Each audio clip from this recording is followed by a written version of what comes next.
పరిశుద్ధాత్ముడు మనకిచ్చిన శ్రేష్టమైన ఈ యొక్క ఉదయకాలపు దినమును బట్టి, ఈ నవంబర్ 28వ తారీఖును బట్టి, గడిచిన దినాలన్నిటిలో ప్రభు యొక్క ఉన్నతమైనటువంటి కృపతో బలముతో మనల్ని కాపాడినందుకు, ఈ దినమున రానయ్యున్న దినములో ప్రభు యొక్క కాపుదల, ఆయన ఉన్నతమైనటువంటి ప్రేమతో మనల్ని బలపరుస్తున్నందుకు ప్రభు నామాన్ని స్తుతిస్తూ ప్రార్థన చేసుకుందాం. సర్వశక్తిమంతుడా మీకే స్తోత్రమయ్యా, దైవమా మీకే స్తోత్రం, మా రాజా మీకే స్తోత్రం, మా తండ్రి మీకే స్తోత్రమయ్యా, సకల ఆశీర్వాదములకు కారణభూతుడా మీకే స్తోత్రం, ప్రేమాస్వరూపి మీకే స్తోత్రం, కృపగల దేవా మీకే స్తోత్రం, దయగల దేవా మీకే స్తోత్రమయ్యా, నమ్మదగిన మా దైవమా మీకే స్తోత్రం, నిజ దేవుడా మీకే స్తోత్రమయ్యా, ఆరాధనకి యోగుడా మీకే స్తోత్రం, అతి కాంక్షణీయుడా మీకే స్తోత్రం, రోజులకు రాజా మీకే స్తోత్రం, ప్రభులకు ప్రభువా మీకే స్తోత్రం, నిన్న నేడు నిరంతరం ఏకరీతిగా ఉన్న మా తండ్రి మీకే స్తోత్రమయ్యా, ఆశ్చర్యకరుడా స్తోత్రం, ఆలోచనకర్త స్తోత్రం, బలవంతుడు అయిన మా దేవా మీకే స్తోత్రమయ్యా, స్తుతి స్తుతి స్తోత్రం, సజీవుడు అయిన మా తండ్రి, గొప్ప దేవ, జీవము కలిగిన మా దైవమా, మీ ఉన్నతమైన నామాన్ని బట్టి మీకే స్తుతులు స్తోత్రాలు వందనాలు తెలియపరుస్తున్నాం. ఇదిగో క్రిస్మస్ ఆరాధనలు తండ్రి, నవంబర్ 25 నుంచి డిసెంబర్ 25 వరకు మీరు క్రమముగా జరగటానికి మీరు ఇచ్చినటువంటి ఆలోచన బట్టి స్తోత్రాలు తండ్రి.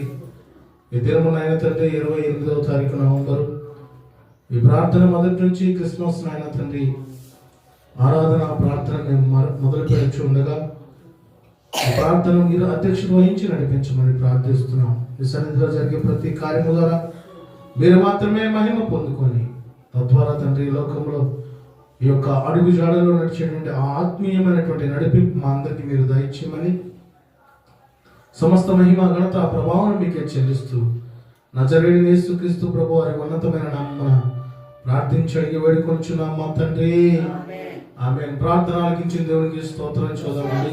స్తోత్రమయ్యా స్తోత్రమయ్యా స్తోత్రమయ్యా స్తోత్రమయ్యా స్తోత్రమయ్యా స్తోత్రమయ్యా స్తోత్రమయ్యా స్తోత్రమయ్యా స్తోత్రమయ్యా స్తోత్రమయ్యా, స్తుతి స్తుతి స్తుతి స్తుతి స్తుతి స్తుతి, స్తోత్రం స్తోత్రం స్తోత్రం, హల్లెలూయా హల్లెలూయా హల్లెలూయా. దేవుని ఘనమైన నామమునకు స్తుతి మహిమ ఘనత ప్రభావములు కలుగును గాక. ఆమెన్. క్రిస్మస్ ఆరాధనలో కూడి ఉన్న దేవుని ప్రియులైన దేవుని బిడ్డలైన మీ అందరికీ నా నిండు హృదయపూర్వకపు వందనాలు, ప్రత్యేక శుభములు తెలియపరుస్తున్నాను. గడిచిన దినాన మహా సంతోషకరమైన సువార్తమానం వచ్చింది, అనగా సంతోషించే కాలం వచ్చిందని పరిశుద్ధాత్మ యొక్క మాటలో విన్నాం. ఎవరు పొందుకుంటారు ప్రభువులో ఉండే సంతోషం అంటే? విమోచించబడిన వారు పొందుకుంటారు, ప్రభువును ఆశ్రయించే వారు పొందుకుంటారు, ఇంకా దేవుని యందు గురి నిలిపేవారు పొందుకుంటారు, దేవుని సన్నిధిలో ఉండేవారు పొందుకుంటారు, ఇంకా దేవుని ఉపదేశం వినేవారు పొందుకుంటారని దేవుని మాటల్లో గడిచిన దినాన ఉదయకాలమును మనం విని ఉన్నాం. నేను తెలియపరిచిన రీతిగా ఈ దినమున మనము దేవుని యందు సంతోషించాలి. అసలు మనము దేని యందు సంతోషించాలనేటువంటి విషయంలో మనం ఒకసారి జ్ఞాపకం చేసుకోవాలని పరిశుద్ధాత్ముడు తెలియపరుస్తున్నాడు. మనము దేని యందు సంతోషించాలి అని మిమ్మల్ని అడిగితే ఏమంటారు మీరు? దేవుని యందు సంతోషించాలి. Very good. ఇంకా ఆనందించాలా? ఇంకా శ్రమల యందు కూడా సంతోషించాలి. కొంచెం కష్టమే అయినా కానీ ఇష్టంగా మార్చుకోవాలి. ఇంకా ప్రార్థన యందు సంతోషించాలి. ఇంకా నిందల్లో, ఇబ్బందుల్లో, బలహీనతల్లో, అవమానాల్లో, ఉపద్రవాల్లో ప్రభువునందు సంతోషించేవారమే మనము ఉండాలి. ఇంకా బలహీనతల యందు సంతోషించాలి. బలహీనత వచ్చిందా? సంతోషంగా ఉండాలి నువ్వు. ఇంకా సత్యమునందు సంతోషించాలి.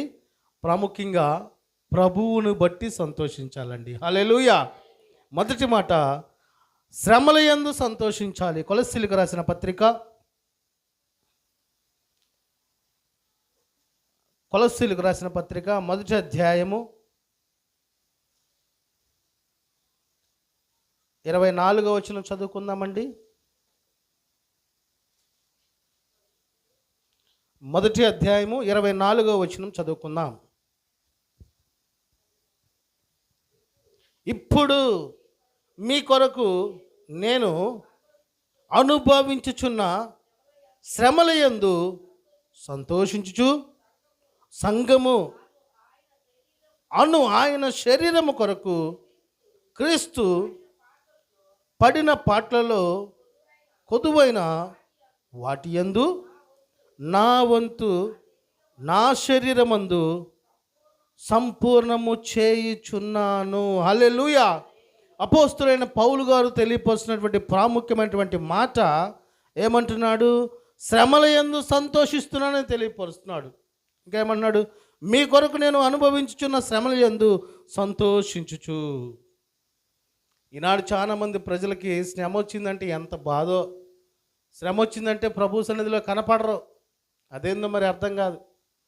ఏదైనా బాధ వచ్చిందా, ఏదైనా ఇబ్బంది వచ్చిందా, ఏదైనా నింద వచ్చిందా, ఏదైనా అవమానం వచ్చిందా, ప్రభు నా పక్షాన లేడు. ఇంకే పక్షాన ఉండాలి మనం? ఏమండి? ఈ శ్రమల యందు సంతోషించే అనుభవం మనం కలిగి ఉంటే ప్రభు ద్వారా పొందుకునేటువంటి సంతోషాన్ని మనం పొందుకునేటువంటి వారంగా ఉంటాం. అందుకని పరిశుద్ధాత్ముడు తెలియపరుస్తున్నాడు, శ్రమ యందు బహు ఆనందకరమైనటువంటి జీవితం నీవు కలిగి ఉండాలి. శ్రమని నువ్వు మేలుగా ఎంచుకోవాలి. ఆనాడు యోసేపు జీవితంలో సొంత కుటుంబస్తులే తనని నిందించాలని, అవమానపరచాలని, చంపాలని ఆలోచన కలిగి ఉన్నారండి.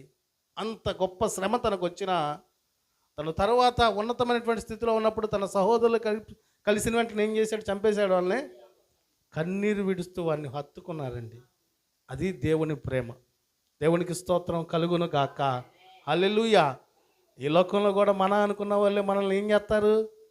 గాయపరుస్తారు, అవమానపరుస్తారు, నిందిస్తారు. కానీ శ్రమయందు మనం నిలకడగా సంతోషముగా ఉండేవారంగా ఉంటే దినములు గడుస్తూ ఉన్న కొలది శ్రమ నుంచి మనల్ని విడిపించి తన ఉన్నతమైనటువంటి ఆశీర్వాదముతో ప్రభువు సంతోషించే జీవితం మనకు దయచేయను గాక. ఆమెన్. ఇప్పుడు చెప్పండి, శ్రమల యందు మనం ఎలా ఉండాలి? నీరసించి ఉండాలా? సంతోషంగా ఉండాలి. యోబు జీవితంలో వచ్చిన శ్రమలు మనం జ్ఞాపకం చేసుకోవాలండి. సొంత భార్య ఏమంది? ఎప్పుడు దేవుడు దేవుడు అంటూ ఉంటావు బాబు, స్తుతిస్తూ ఉంటావు, దేవుడిని దూషించి నువ్వు కూడా చావు అని తెలియపరిచిందండి. మూర్ఖురాల్లాగా మాట్లాడు మాకు అనేటువంటి సమాధానం ఆయన ఇచ్చున్నాడు. చాలామంది మూర్ఖులుగా మనతో మాట్లాడుతూ ఉంటారు. ఆ సందర్భంలో ఏం చేయాలంటే ప్రభువుని ప్రార్థిస్తూ సంతోషముగా మనం ఉండటానికి ఆలోచన కలిగి ఉండాలి. అంతేగాని మూర్ఖులతో మాట్లాడితే ఏమైద్ది? వాళ్ళు బట్టిన కుందేకి మూడే కాలు అంటారు. నువ్వు 4 బాబు అంటే కాదు 3తో నా ముందు ఇప్పుడే పోయింది, కావాలంటే చూపిస్తారా అంటాడు. ఆ కుందేలు దొరకదు, వాళ్ళ మాట మార్చరు. కనుక శ్రమ యందు సంతోషించే వరంగా ఉండాలి. మనము దేని యందు సంతోషించాలంటే శ్రమ వచ్చినప్పుడు, బాధ వచ్చినప్పుడు, నింద వచ్చినప్పుడు, అవమానం వచ్చినప్పుడు, ఉపద్రవం నీ మీద వచ్చినప్పుడు నీవు నిబ్బరముగా సంతోషంగా ఉంటే నీ పక్షాన దేవుడు ఉండును గాక. హల్లెలూయా. 2వ పాయింట్, ప్రార్థన యందు సంతోషించాలి. అసలు ప్రార్థన చేయటం మాకు కష్టమైతే ఇదేందండి పాస్టర్ గారు, ప్రార్థన యందు సంతోషించేది ఏంది అనుకుంటారు చాలామంది. అవునా కదా? ఎల్లప్పుడూ సంతోషముగా ఉండండి. ప్రభునందు ఆనందించుడి. మరలా చెబుతున్నాను, ప్రభునందు ఆనందించాలి మనం. చూద్దాం. ఫిలిప్పీలకు రాసిన పత్రిక 1వ అధ్యాయము చదవమ్మా. అది కాదమ్మా, ఫిలిప్పీలకు రాసిన పత్రిక 1వ అధ్యాయము 5వ వచనం చదవండి. 3 నుంచి 3 to 6 ఉంటుంది అక్కడ.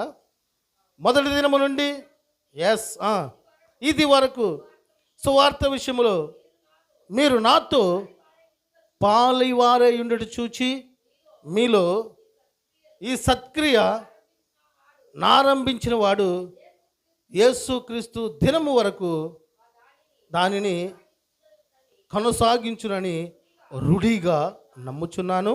గనుక మీ అందరి నిమిత్తము నేను చేయు ప్రతి ప్రార్థనలో ఎల్లప్పుడూ సంతోషముతో ప్రార్థన చేయుచు నేను మిమ్మును జ్ఞాపకము చేసుకున్నప్పుడెల్లను నా దేవునికి కృతజ్ఞతాస్తుతులు చెల్లించుచున్నాను. హల్లెలూయా. అపోస్తలుడైన పౌలు గారు ఏం చేస్తున్నాడు? సంఘం గురించి వారిని జ్ఞాపకం చేసుకుంటూ వారి గురించి సంతోషముతో ప్రార్థన చేస్తున్నాడండి. ఈనాడు మనం ఎలాగైతే ప్రతినిత్యము ఒకరి గురించి వ్యక్తిగతంగా మనం ప్రార్థిస్తూ ఉంటామో ఆ రీతిగా పౌలు గారు కూడా ఆ దినములో ఫిలిప్పీల సంఘం గురించి వ్యక్తిగతంగా ప్రార్థన చేస్తూ ఉన్నాడు. ప్రియులారా, ప్రార్థన యందు సంతోషించే జీవితం నువ్వు కలిగి ఉంటే ప్రతి బంధకాలు నీ నుంచి దేవుడు దూరపరుస్తాడు. హల్లెలూయా. ప్రార్థన కొరకు ఒక టైము, ఒక సిద్ధపాటు నువ్వు కలిగి ఉంటే, ఒక డెడికేషన్ నువ్వు కలిగి ఉంటే నీ స్థితిగతులే ప్రభువు మార్చేస్తాడండి. ప్రార్థనలో ఆ శక్తి ఉంది. పరిశుద్ధాత్మ శక్తి పొందుకోవటానికి, ప్రార్థన జీవితం కలిగి ఉండటానికి, ప్రభువుకి చిత్తమైనటువంటి విషయంలో నిత్యము ప్రభువుని అడిగేటువంటి వారంగా మనం ఉండగలిగితే ప్రార్థన శక్తివంతమైన సంతోషకరమైనటువంటి ప్రార్థన చేసే ఆ గొప్ప కృప దేవుడు తప్పకుండా అనుగ్రహిస్తాడు. అదేందో ప్రార్థన చేద్దామంటే కొంతమందికి పెదవులు రావు. అదే బయటికి పోయి గొడవాడు మనం అస్సలు 2 అడుగులు పైనే ఉంటారు కానీ నేల మీద కింద ఉండరు చాలామంది. ప్రియులారా, ఈ లోకములో ప్రార్థన అనే ఆయుధము గనక నీకు లేకపోతే అపవాది యొక్క ఉచ్చులో పడే ప్రమాదంలో మనం ఉన్నామండి. హల్లెలూయా. ప్రార్థన అనే ఆయుధం నీ జీవితంలోకి వచ్చిందా?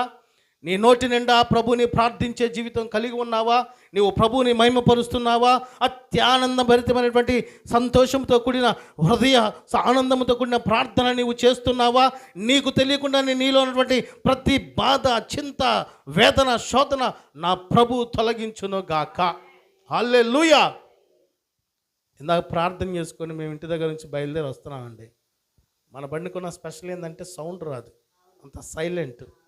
అందుకనే రోడ్లు రాగానే వెంటనే హార్న్ కొడతాను నేను. 4 రోడ్లు వచ్చినాయి, ఏమైనా వచ్చినా ఆ పక్కన వచ్చేవాళ్ళు ఏమనుకుంటారంటే ఇక ఏం రావట్లేదని బర్రమని వచ్చేస్తారు. మనం పోయామంటే ఏమైద్ది అన్నా, అది వచ్చి ఇది వచ్చిందంటే గుద్దుకోవటమేగా.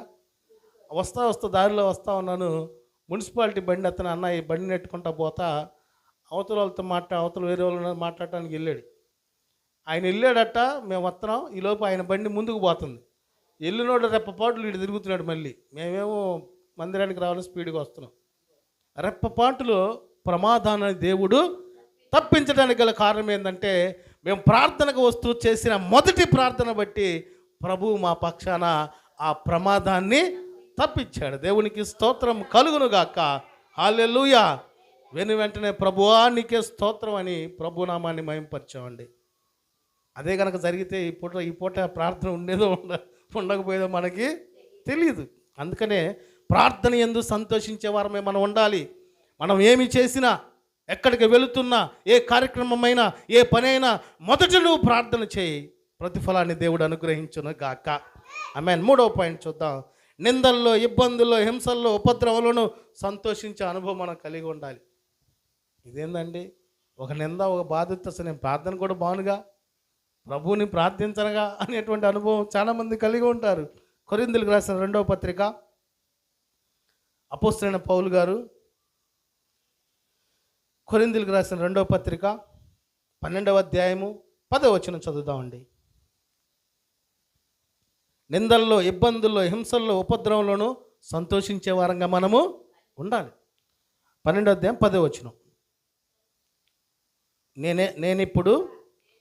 నేనెప్పుడు బలహీనుడో అప్పుడే బలవంతుడును గనుక క్రీస్తు నిమిత్తము నాకు కలిగిన బలహీనతల్లోనూ, నిందలలోనూ, ఇబ్బందుల్లోనూ, హింసల్లోనూ, ఉపద్రవములోనూ నేను సంతోషించుచున్నాను. హల్లెలూయా.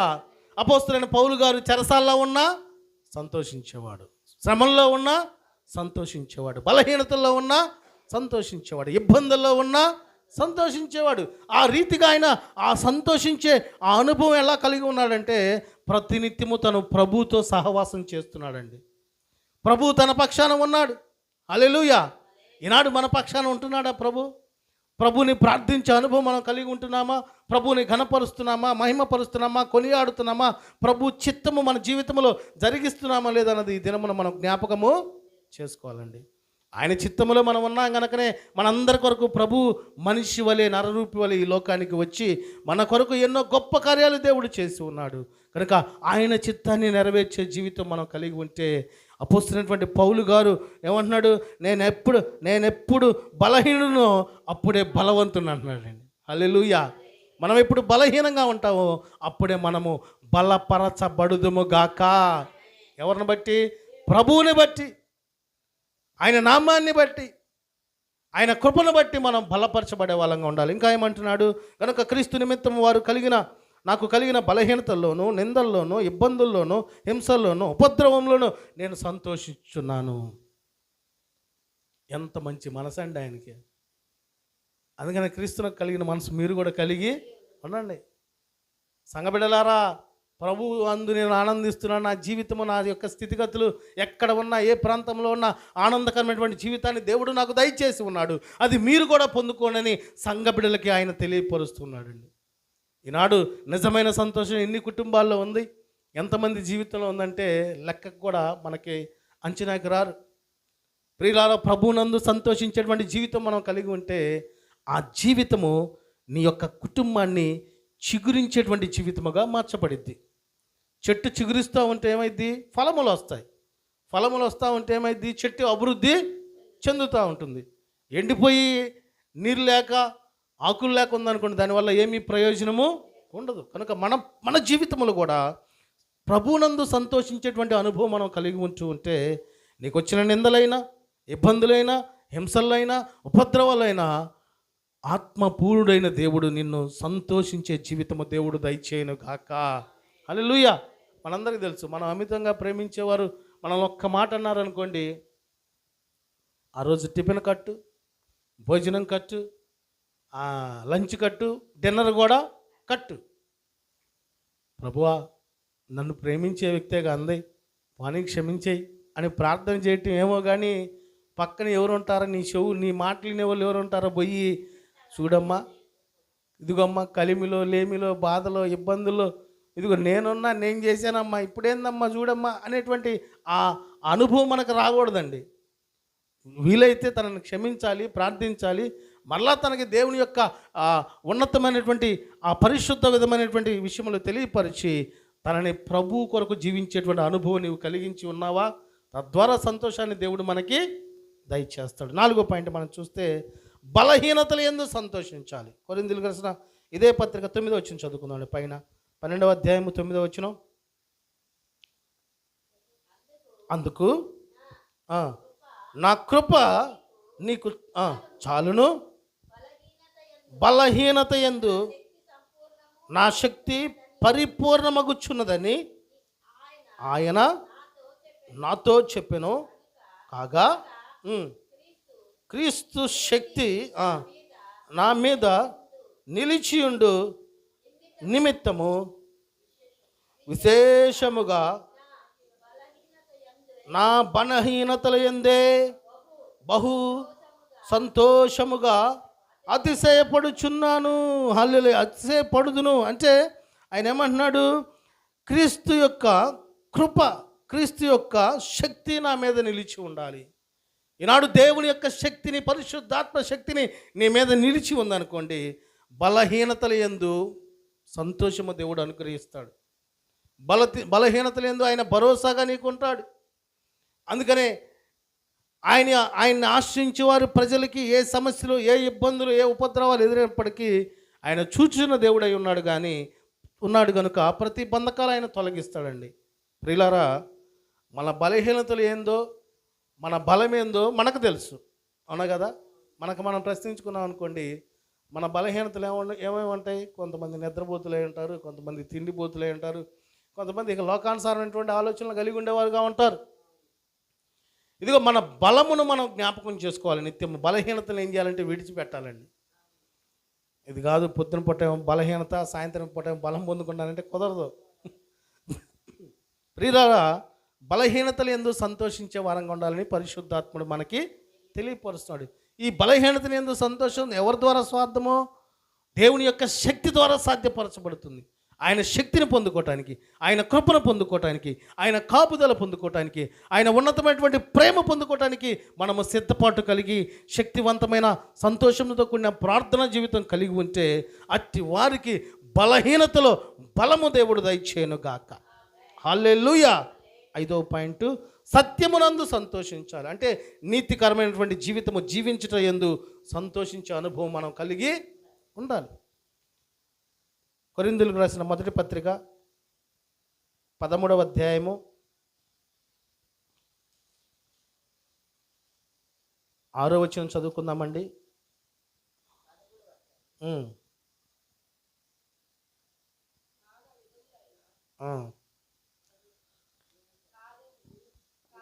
మొదటి కొరింథీయులకు రాసిన మొదటి పత్రిక 13వ అధ్యాయము 6వ వచనం. దుర్నీతి విషయమై సంతోషపడక సత్యమునందు సంతోషించును. హల్లెలూయా. దుర్నీతి, దుష్ట ఆలోచనలు, వ్యర్థమైనటువంటి లోక సంబంధమైనటువంటి కార్యములందు సంతోషించక సత్యమునందు సంతోషించేవారమే మనము ఉండాలి. ఆయన సత్యవాక్యమునందు సంతోషించేవారమై, ప్రార్థనా జీవితమందు సంతోషించేవారమై, మన శ్రమల్లో, బాధల్లో, బలహీనతల్లో, నిందల్లో, అవమానాల్లో, ఉపద్రవాల్లో సంతోషించే అనుభవం మనం కలిగి ఉండాలండి.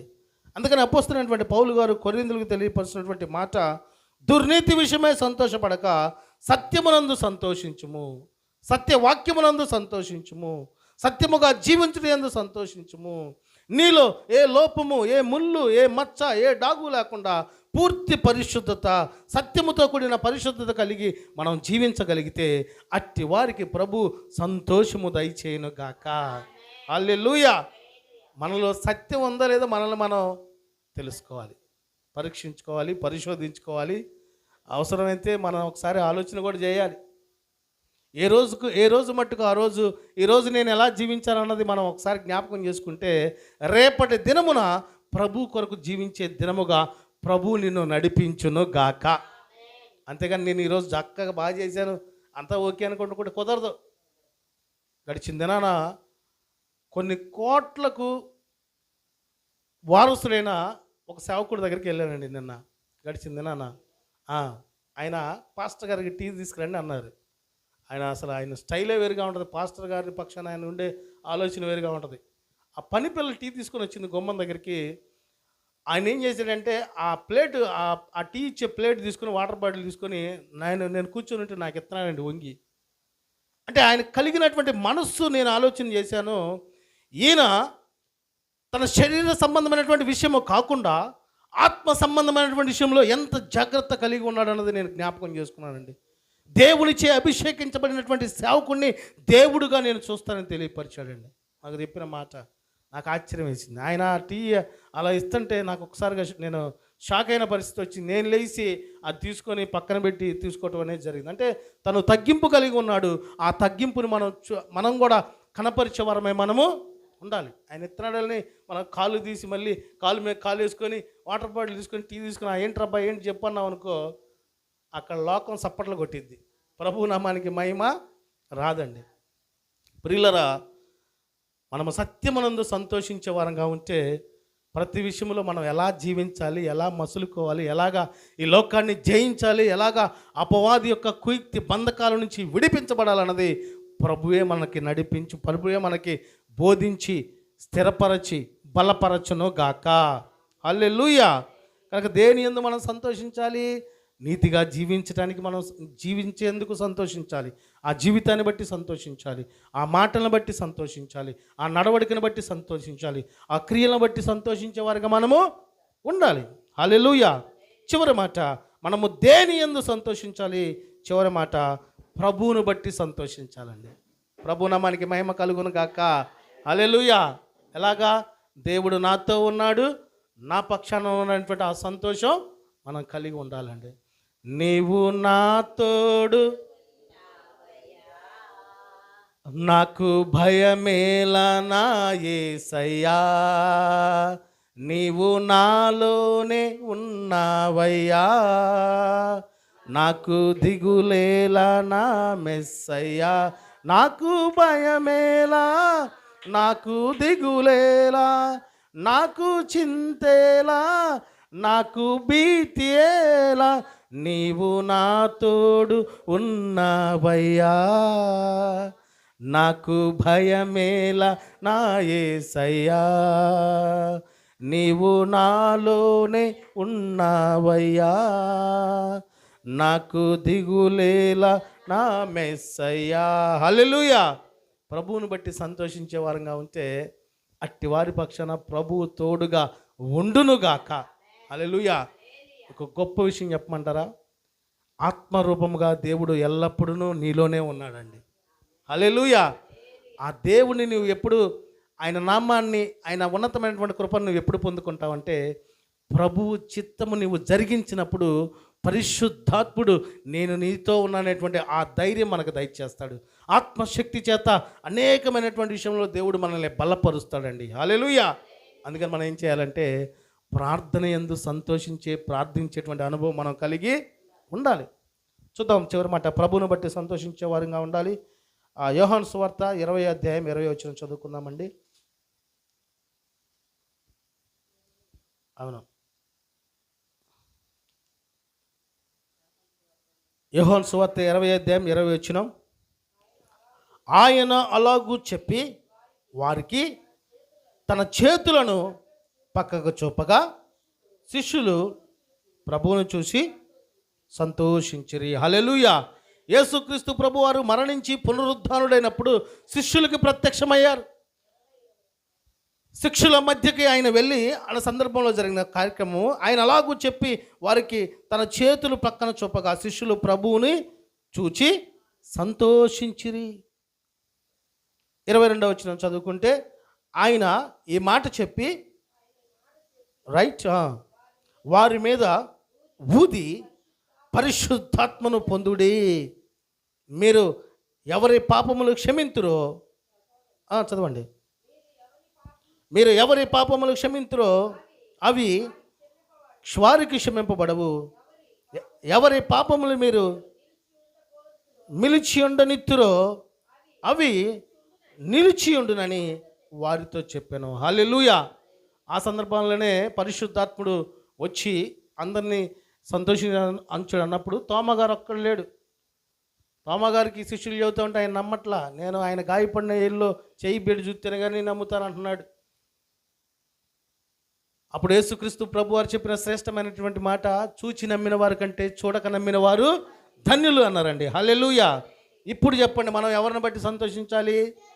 ప్రభువుని బట్టి సంతోషించాలి, ఆయన నామాన్ని బట్టి సంతోషించాలి, ఆయన పరిశుద్ధతను బట్టి సంతోషించాలి, ఆయన మన పక్షాన చేసిన కార్యాలను బట్టి మనము సంతోషించాలండి. ఈ క్రిస్మస్ దినాల్లో దేవుడు ఈ లోకానికి వచ్చినటువంటి ఆ సందర్భాన్ని మనం జ్ఞాపకం చేసుకుని సంతోషించే వారమే మనము ఉండాలండి. పరిశుద్ధాత్ముడేమో పరిశుద్ధాత్మ శక్తిని పొందుకోండి అంటా ఉంటే మనమేమో పరిశుద్ధాత్మ శక్తిని పొందుకోలేకపోతున్నాం. మనం ఏం పొందుకుంటున్నాం? లోకంలో ఉన్నటువంటి మాటలు పొందుకుంటున్నాం, వ్యర్థమైన ఆలోచనలు పొందుకుంటున్నాం, వ్యర్థమైన తలంపులు పొందుకుంటున్నాం. కానీ దేవుని యొక్క పరిశుద్ధత మనం పొందుకొనగలిగితే, మనము దేవుని యందు సంతోషించే వారంగా ఉండగలిగితే, అనగా సంతోషించే కాలం వచ్చిందని పరిశుద్ధాత్ముడు తెలియపరిచిన రీతిగా ఈ రీతిగా క్రిస్మస్ దినాల్లో అన్న ప్రభువు మన కొరకు చేసిన కార్యములు మనం తెలుసుకొని ఆయన ఉన్నతమైనటువంటి శక్తి కలిగినటువంటి పరిశుద్ధాత్ముని యొక్క గుణగణాలు మనం కలిగి ఆయనతో సహవాసం చేసే అట్టి కృప పరిశుద్ధాత్ముడు మనకి దయచేయను గాక. ఆమెన్. ఈ మాటలన్నీ దేవుడు మన వినికిడిలో ఆశీర్వదించి దీవించును గాక. ఆమెన్. ప్రార్థన చేసుకుందాం. కృపామయుడా, ప్రేమామయుడా, సర్వశక్తిమంతుడా, మీ ఘనమైన నామాన్ని బట్టి స్తోత్రాలు తండ్రి. ఇదిగో పరిశుద్ధాత్ముడా, ఈరోజు మీరు మాట్లాడిన మాట నాయన ప్రభా, మనము దేని యందు సంతోషించాలి?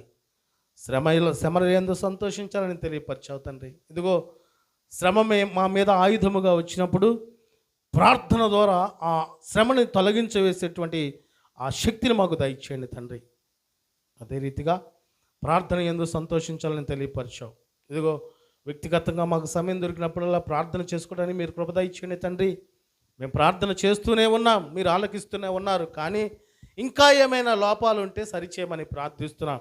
ఈ సందర్భంలో నీ ప్రార్థన చేయని బిడ్డలు ప్రార్థన చేసేటువంటి ఆ శక్తి నీ బిడ్డలకి మీరు దయచేయుదురుగాక. తద్వారా నీ గొప్ప ఆనందాన్ని పొందుకునే ఆ కృప నీ బిడ్డలకి మీరు దయచేయుదురుగాక. ప్రార్థన చేసేటువంటి ఆ కృపను దయచేయమని ప్రార్థిస్తున్నాము తండ్రి. అడుగుడు ఇయ్యబడిన వెదకుడు దొరుకును తట్టుడు తీయబడిన సెలవిచ్చిన దేవా, నిబిడలు ఏ సమస్య, ఏ సహాయము, ఏ ఇబ్బంది, ఏ ఉపద్రవాలు వచ్చినప్పటికీ సూటిగా ప్రార్థించి మీ వైపు చూసి ప్రార్థించి తద్వారా మీ ద్వారా సమాధాన పరచాలని కృప దయచేయమని ప్రార్థిస్తున్నాం.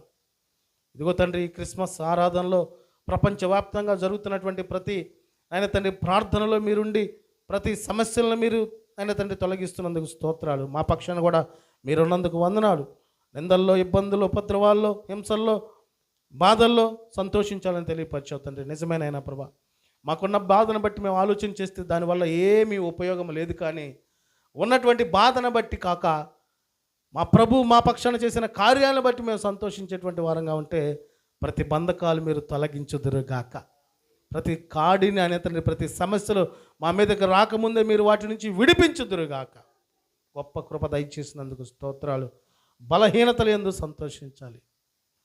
ఈ లోకములో బలహీనతలు చాలా ఉన్నాయి ప్రభువా. వాటన్నిటి నుంచి మేము సంతోషించాలంటే మా హృదయం నిండా నీ వాక్యముతో నింపబడాలనేటువంటి ఆలోచన మాకు దయచేస్తున్నందుకు స్తోత్రాలు. ఇదిగో నీ కృపలో బలపరచండి. ప్రతి బలహీనత మీరు తొలగించండి తండ్రి. ప్రతి బిడ్డని మీరు బలపరచుదురుగాక. ప్రతి బిడ్డని నీ ఆత్మశక్తితో నింపుదురుగాక. ప్రతి బిడ్డ పక్షాన ఉన్నటువంటి మీరు తోడై ఉండుదురుగాక. తద్వారా కుటుంబాల్లో ఉన్న వేదన, శోధన, గొడవలు, గలిబిళ్ళు, సమస్యలు తొలగించి ఆనందము, సంతోషము, సమాధానము దయచేయుదురుగాక. అట్టి కృప దయచేయండి తండ్రి. ఇదిగో సత్యమునందు సంతోషించాలి. ఇదిగో నా మట్టుకు నా పరిశుద్ధత, నా నీతి, నా యథార్థత అని జ్ఞాపకము చేసుకొని సత్యవంతుడువైన దేవా, నీ సత్యము ప్రకారము జీవించేటువంటి మనస్సుని బిడ్డలకు దయచేయమని ప్రార్థిస్తున్నా. ఇదిగో ప్రభువును బట్టి సంతోషించాలి. నిజమే, నేను పొందిన రక్షణ బట్టి, నా ప్రభువును బట్టి నిత్యము సంతోషించేటువంటి అనుభవం నేను కలిగి ఉండాలని తెలియపరిచారు ప్రభా. ఇదిగో ఈరోజు మీరు మాట్లాడిన ప్రతి మాట మా జీవితంలో నీరు కట్టి ఫలించడానికి మీరు కృప దయచేయండి. ప్రతి విషయంలో కూడా మమ్మల్ని మేము పరిశోధించుకుంటూ మేము ఏ రీతిగా మీకు నాయన తండ్రి సమీపంగా ఉన్నామో అన్నది ఆలోచన చేయడానికి మీరు కృప చూపించండి తండ్రి. ఇదిగో నేను తలుపు యొద్ద నిలిచి ఉన్నాను, ఎవరు నా స్వరం వింటారో వారు నా యొద్దకు వస్తారని తెలియపరిచిన రీతిగా ఇదిగో మేము నిత్యము నీ ప్రార్థన యందు, నీ వాక్యము యందు, నేను ఆరాధించుట యందు శక్తివంతులమై ఉండటానికి మీరు కృప దయచేయండి. ఇదిగో ఈ ప్రార్థనలు ఏకీపిస్తున్న ప్రతి కుటుంబాన్ని పేరు పేరున మీరే ఆశీర్వదించి దీవించి సంతోషింప చేయుదురుగాక. ఈ ప్రార్థన మందిరము చుట్టూ ఉన్న ప్రతి కుటుంబాన్ని పేరు పేరున మీరు దీవించండి ప్రభా. శ్రీదేవ్ వాళ్ళ కుటుంబాన్ని దీవించండి, ఆశీర్వదించండి. వారి బిడ్డ మధు విషయంలో గొప్ప స్వస్థతను మీరు దయచేయండి. వారి యొక్క భర్త గారి యొక్క ఉద్యోగ విషయంలో మీరు సాయం దయచేయండి. బిడ్డ యొక్క చదువు విషయంలో మీరు సాయం దయచేయమని ప్రార్థిస్తున్నాం. పండు లక్ష్మిని బట్టి ప్రార్థిస్తున్నాం. వారి బిడ్డలను బట్టి ప్రార్థిస్తున్నాం. మీ కృపతో నింపండి. ఆయన ఉన్న బంధకాలు తొలగించండి, సమాధానము దయచేయండి తండ్రి. గృహం పక్కన ఉన్నటువంటి కుటుంబాలను బట్టి ప్రార్థిస్తున్నాం. ఇదిగో ఈ ప్రాంతంలో ఉన్నటువంటి చుట్టుపక్కల ఉన్న ప్రతి కుటుంబంలో ఏ సమస్యలు, ఏ బాధలు, ఏ ఇబ్బందులు, ఏ ఉపద్రవాలు లేకుండా సంతోషముగా, ఆనందముగా నీ కృపలో, నీ దయలో, నీ ప్రేమలో ఎదగటానికి మీరు కృప దయచేయమని ప్రార్థిస్తున్నాము తండ్రి. ప్రాముఖ్యంగా సంఘ బిడ్డలు దినదినము బలపరచబడటానికి మీరు కృప దయచేయండి. మీ ఉన్నతమైనటువంటి కాపుదల దయచేయండి. మీ సహాయము దయచేయండి. మీ తోడు దయచేయండి. ఇదిగో చేస్తున్న ఉద్యోగాల్లో, కుటుంబ పరంగా, ఆర్థిక పరంగా సమస్త విషయాల్లో మీరే తోడై ఉండి బలపరచుదురుగాక. మీరే తోడై ఉండి నడిపించుదురుగాక. అట్టి కృప మా అందరికి దయచేయమని, యెరూషలేమునకు క్షేమము దయచేయమని, రక్షణ పొందిన బిడ్డలు రక్షణ పొందేటువంటి కృప దయచేయమని, ఈ క్రిస్మస్ మాసంలో మేము కూడా నీ ఉన్నతమైనటువంటి మాటల ద్వారా మా మనస్సులు మార్చబడి నీ కృపలో, నీ దయలో, నీ ప్రేమలో ఎదగటానికి మీరు కృప దయచేయమని ప్రార్థిస్తూ ఈ ప్రార్థన అంతటిని బట్టి సమస్త మహిమ, ఘనత, ప్రభావం మీకే చెల్లిస్తున్నాము తండ్రి. ఈ దినమున మీరు ఏర్పాటు చేసిన పలహారాన్ని పరిశుద్ధపరచండి. అది మేము తినుచుండగా శక్తిని, బలాన్ని మాకు దయచేయమని మీకే మహిమ, మీకే ఘనత, మీకే ప్రభావములు చెల్లిస్తూ నజరేయుడైన యేసుక్రీస్తు ప్రభువారి పరిశుద్ధమైన నామమున ప్రార్థించి అడిగి వేడుకొనుచున్నాము మా తండ్రి. ఆమెన్. పరలోక ప్రార్థన. పరలోకమందున్న మా తండ్రి, నీ నామం పరిశుద్ధపరచబడునుగాక, నీ రాజ్యం మాకొచ్చునుగాక, నీ చిత్తం పరలోకమందు నెరవేర్చబడినట్లు భూమి అందును నెరవేర్చబడినగాక. మాకు కావాల్సిన అనుదిన ఆహారం నేడు మాకు దయచేయము. మా రుణస్తులు మేము క్షమించిన ప్రకారము మా రుణములను క్షమించుము. మమ్మల్ని శోధనలోకి తేక దుష్టు నుంచి తప్పించుము. ఎందుకంటే రాజ్యము, బలము, మహిమ, శక్తియు నిరంతరము నీవై ఉన్నావు తండ్రి. Amen, amen, amen. ఇప్పుడు మన తండ్రి అయిన దేవుని యొక్క ప్రేమ, కుమారుడైన యేసుక్రీస్తు ప్రభువారి యొక్క కృప, పరిశుద్ధాత్మ యొక్క సన్నిధి, సహవాసమును మనకు తోడై ఉండి ఈరోజు దేవుడు తెలియపరిచిన రీతిగా ప్రతి విషయంలో మనకి దేవుడు సంతోషాన్ని, సమాధానాన్ని దయచేసి మనల్ని సంపూర్తిగా పరిశుద్ధాత్ముడు ఆశీర్వదించి దీవించును గాక. ఆమెన్. మన ప్రభువును రక్షకుడైన యేసు క్రీస్తు ప్రభువారి ఉన్నతమైనటువంటి నామమున సంపూర్ణమైనటువంటి ఆయన తోడు, పరిశుద్ధత, కృప, సమాధానము, సంతోషము దేవుడు మనకు దయచేయును గాక. ఆమెన్. అందరికీ హృదయపూర్వక వందనాలు మరొకసారి. Thank you one and all.